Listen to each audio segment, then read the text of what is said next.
One of the most common temptations that we face is the temptation to grab hold of power. Sometimes we want power because our pride pushes us to stand above other people and make ourselves greater than them. We think having power over others makes us somehow better.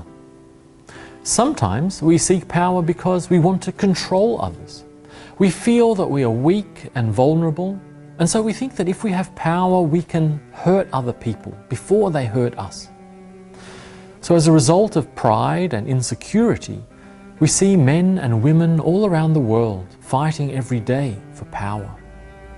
Sadly, we see this even in our churches. I regularly hear so many horror stories from friends and former students about things that are happening in their churches.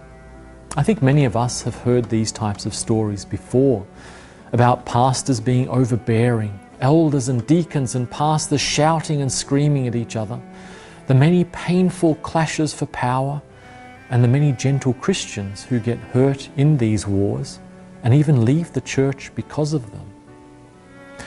Of course, all people are sinners and all people face the temptations of power. It's just saddening to see that many Christians are no different. In Paul's letter to Timothy, Paul's expectation is that people in the church should be different.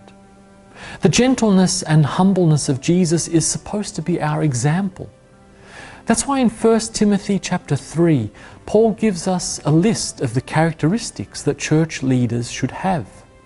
And those characteristics are different from the values we find in the outside world. Paul stresses that Christian leaders must be sensible, respectable, welcoming, and hospitable, but also they must not be quarrelsome, not be lovers of money and power, and most importantly, they must live a life of gentleness.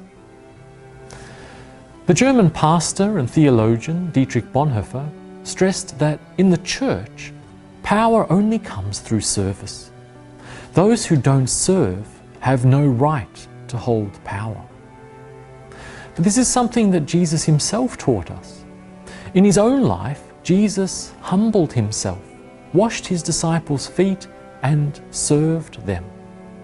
In that way, Jesus showed us what true power and true church leadership really is. The church is not a place for politics and power games. I hope the only competitions and struggles we see in the church are the struggles to see who can love the most, who can serve the most, and who can lead a life most characterized by gentleness, by humbleness and love.